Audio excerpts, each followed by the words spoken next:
안녕하세요, 모짜렐라입니다. 지난 3월 13일 제2022년 4월 리미트 레귤레이션이 발표되었습니다. 이번 금제 리스트는 제법 이례적인 리스트였는데요. 목록에 올라온 카드의 수도 많고 전례가 없었던 사례들도 생겼기 때문에 하나하나 찬찬히 알아보도록 하겠습니다. 우선 금지 카드입니다. 금지 카드에 오르게 된 카드는 대개 한 장도 투입할 수 없는 카드들로 이번에는 2장이 그 자리에 오르게 되었습니다. 그중 첫 번째 카드는 프레데터 플랜츠 베르테의 아나콘다입니다. 덱에서 융합 또는 퓨전 마법 카드를 뮤즈로 보내는 것으로 그 효과를 복사할 수 있는 효과를 가지고 있는 이 링크 몬스터는 다양한 덱융합 카드들을 이용해서 어드밴티지를 철저하게 벌어들일 수 있는 카드였는데요. 이로 인해 여러 카드를 제재를 먹이며 본인도 제한의 자리에 올랐다가 결국 금지의 자리에 오르게 되었습니다. 이는 앞으로도 덱융합 카드들을 좀 더 활발하게 내주려고 생각을 하고 있는 코나미의 움직임이 아닐까라고 생각이 드네요. 두 번째 금지 카드는 왕궁의 칙명입니다. 왕궁의 칙명은 필드 위에 안면 표시로 존재하는 모든 마법 카드의 효과를 무효로 하는 카드로 이전에는 더욱 흉악한 성능을 가지고 있어 금지의 자리를 지키고 있다가 2017년 1월 리미트 레귤레이션에서 에라타를 거쳐 효과를 약간 조정하고 제한의 자리로 내려오게 되었습니다. 하지만 그럼에도 불구하고 그 카드 한 장으로 전황을 완전히 뒤집을 수 있을 정도로 파워 카드였고 이번 11기에 들어서 발매된 졸부와 겸허의 항아리의 존재 덕분에 제한 카드들을 패에 잡는 것이 너무나도 쉬워지면서 결국에는 TCG와 동일하게 금지의 자리에 오르게 되며 유의왕 역사상 최초로 에라타를 통해 효과가 조정된 카드가 다시 금지의 자리에 오르게 된 사례가 되었습니다. 다음은 제한 카드입니다. 이번에 새롭게 제한 카드가 된 카드는 총 3장, 그중 2장은 성전의 수견사와 아라메시아의 의입니다. 이전 1월 리미트 레귤레이션에서 준제한의 자리에 올랐던 용사 토큰 관련 테마의 핵심이 되었던 이 두 카드들은 최근 해당 테마에 일리걸 나이트라는 지원도 추가가 되고 지속적으로 강력한 성능을 보이고 있어 안정성을 낮추기 위해 서치 효과를 가지고 있는 두 카드를 제한의 자리까지 제재를 강화시켰습니다. 반면 나머지 한 장은 제재가 완화가 된 카드인데요. 바로 직전 1월 리미트 레귤레이션에서 금지의 자리에 오르게 되었던 퓨전 데스티니입니다. 소환 제약이 맹세 효과가 아닌 디메리트로서 존재하였기 때문에 전개 이후에 사용할 수 있어 굳이 아나콘다가 없더라도 3장씩이나 있으면 패에 잡히면 전개를 모두 마치고 사용할 수 있다는 점에서 무제한까지 풀리는 것은 아무리 보아도 무리로 보이지만 아나콘다가 금지의 자리에 오르게 되면서 한 장만 넣어놓고 아나콘다로 사용하는 전법은 불가능하게 되어 제한의 자리로 내려오게 되었습니다. 히어로 카드군이 지금 여러 지원을 받고 있는 가운데에서 카드의 제재가 완화가 되었는데요. 해당 덱을 사용하는 유저로서는 굉장히 기쁜 소식이지만 조금은 더 신중하게 내려야 했던 결정이 아니었을까라는 생각이 듭니다. 아니나 다를까 4월 금제를 적용한 여러 대회에서는 벌써 퓨전 데스티니를 서치할 수 있는 카드나 졸부와 겸허의 항아리로 패에 넣을 확률을 높이면서 히어로 덱보다도 디스트로이 피닉스 가이를 잘 사용하고 있는 이전의 용피 분기의 모습을 그대로 답습하고 있습니다. 이 추세대로라면은 졸부와 겸허의 항아리 등의 카드들이 추가로 제재를 얻거나 퓨전 데스티니가 다시 금지의 자리에 오르게 되지 않을까라는 우려가 있네요.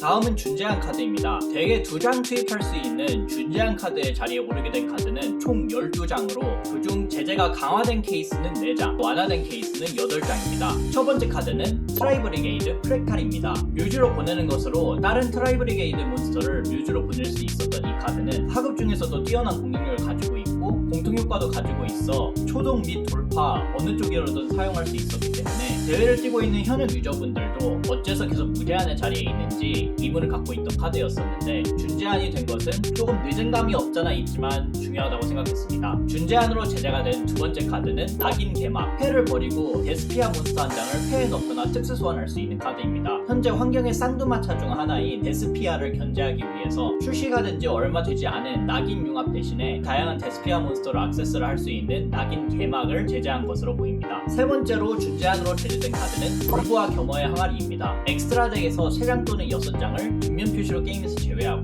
그 수만큼 덱맨 위에서 넘겨서 원하는 카드 한 장을 패로 가져올 수 있는 카드. 다양한 디메리트가 있지만 비슷한 효과를 가지고 있는 욕망과 졸부의 항아리에 비해서 엑스트라 덱에서 제외하는 것이 랜덤이 아니라 자신이 선택하는 것이며 선궁 초동 5장에 있으면은 6장을 제외하게 되면은 사실상 덱 위에서 11장, 즉 덱의 4분의 1 이상을 자신이 원하는 카드를 패에 넣을 수 있는 초동으로서 사용할 수 있는 너무나도 강력한 카드이고 선고에 사용하게 되면은 그나마 있는 데미지 절반이라는 디메리트 역시 거의 무의미하기 때문에 그리고 앞서 말했듯이 제한 카드들을 손쉽게 패로 가져올 수 있게 하면서 유의한 리미트 레귤레이션 자체를 침해하는 효과이기 때문에 준제하는 자리에 오르게 된 것은 다행이라고 생각합니다. 마지막으로 제재가 된 카드는 붉은 피로 물든 엘드릭시르입니다. 현재 마스터 듀얼에서도 높은 인기를 자랑하고 있는 엘드리치 덱 또는 뮤즈에서 이 덱의 중추인 황금경 엘드리치를 불러올 수 있는 효과를 가진 카드입니다. 엘드리치는 강력한 성능에 비해서 함께 채용하고 있던 함정 카드들은 물론 자체적으로도 저주받은 엘도란도를 제외하고는 금제 리스트에 오른 카드는 거의 없었는데요. 이번에 칙명의 금지와 함께 초동 카드 중 하나로서 사용할 수 있는 붉은 피가 제재를 먹게 되면서 엘드리치의 안정성은 약화될 것이라고 생각합니다. 지금부터 나올 카드들은 기존의 제한의 자리에 있었다가 준제한으로 풀리게 된 카드들입니다. 그중 첫 번째 카드는 심연의 암살자입니다. 심연의 암살자는 두 번째 효과인 패에서 버려지면 뮤즈의 리버스 몬스터 한 장을 패로 되돌릴 수 있는 효과 때문에 코스트로 계속 우려먹을 수 있다는 것이 문제가 되었었던 카드였는데요. 이번 리미트 레귤레이션을 통해 에라타가 거쳐져 심연의 암살자 이외의 몬스터만 뮤즈에서 퍼올릴 수 있게 하며 이러한 문제를 해결해서 제재를 완화하였습니다. 이 추세대로라면은 다음 7월에서는 별탈 없이 무제한이 될 것이라고 생각됩니다. 두 번째는 조연의 마술사입니다. 마술사 덱에 들어가는 펜들럼 몬스터로 펜들럼 소환에 성공하면 다른 마술사 몬스터를 불러올 수 있습니다. 튜너이기도 해서 다양한 소환법에 이용할 수 있어가지고 마술사 덱에서는 굉장히 핵심적인 카드 중 하나로 자리를 잡고 있었는데요. 최근에 계속 이루어지고 있는 마술사 관련 카드군의 제재 완화에 이어서 조연의 마술사도 이번에 준제한의 자리에 나오게 되었습니다. 완화로는 세 번째 카드이자 준제한 중에서는 일곱 번째 카드로는 발조공모 태엽 마이티가 있습니다. 랭크 3의 엑시즈 몬스터로 소재를 제거하는 것으로 태엽 몬스터 한 장을 특수 소환할 수 있는 효과를 가진 이 카드는 뛰어난 전개 효과로 인해서 자주 금제 리스트에 올랐다가 다시 내려가는 카드였는데요. 이번에는 살짝 제재가 완화되었습니다. 네 번째로 완화된 카드는 오르페골 디베르입니다. 디베르는 오르페골 카드들 중에서도 뮤즈에서 제외하는 것으로 덱에서 오르페골 몬스터를 특수 소환할 수 있는 카드인데요. 어느 덱에서든 강력한 덱 특수 효과 때문에 제한의 자리에 올랐었던 카드입니다. 하지만 다른 카드들처럼 오르페골이 환경에서 크게 보이지 않아 제재를 완화하는 모습이 보여졌습니다. 다섯 번째 제재 완화 카드는 안개 골짜기의 심쿵. 바론소스 몬스터가 패로 돌아가면은 덱에서 레벨 4 이하의 바론소스 몬스터 한 장을 불러올 수 있는 필드 마법인데요. 당시 환경부터 해서 워낙 필드에서 패로 몬스터를 되돌리는 효과들이 많았었고 특히 바람소스 몬스터는 이 카드와의 궁합을 생각하여 자체적으로 패로 되돌리는 효과를 많이 가지고 있었기 때문에 손쉽게 필드 어드밴티지를 불릴 수 있다는 점에서 오랜 시간 동안 제한의 자리를 지키고 있었습니다. 이번에 제재가 완화된 여러 카드들처럼 얼마나 환경에 바람을 불어올지 지켜봐야 한다고 생각합니다. 다음 카드는 번개입니다. 19년 1월 리미트 레귤레이션에서 금지에서 제한으로 완화가 된 이후 몬스터를 제거할 수단이 굉장히 많아져서 채용률이 별로 높지 않은 카드였는데요. 그것을 반영해서인지 준제한의 자리로 완화가 되었습니다. 아무리 요즘 내성이 흔해지고 필드가 비워졌다 다시 채워지는 것이 당연해졌다지만 카드 한 장으로 상대 필드의 몬스터만 전부 제거할 수 있는 효과는 여전히 무시할 수가 없어서 준제한으로 풀리게 된 만큼 손에 잡힐 확률도 높고 명칭 제약도 없어서 채용률의 변화가 어떻게 될지는 예상하기가 어렵습니다. 다음으로는 끝의 시작입니다. 코, 나, 미의 말장난을 살려서 뮤즈의 어둠 속성이 7장 이상 있고 그중 5장을 제외를 하면은 3장을 들어갈 수 있는 폭발적인 효과. 미개혁에서 사용하게 되면서 제재에 올랐었던 카드인데 이를 투입한 덱들이 아예 자취를 숨기게 되면서 준제한으로 풀어주게 되었습니다. 준제한의 자리에 마지막 카드는 빈결계용 트리슈라입니다. 최강의 싱크로라는 이명도 있었던 만큼 굉장히 악명 높은 효과를 가지고 있는데 소환 시에 유발 효과만 가지고 있고 소환 조건도 비교적 무거운 편이며 레벨에 비해서 스탯도 높다고 하기에는 쉽지 않기 때문에 한번 완화를 함으로써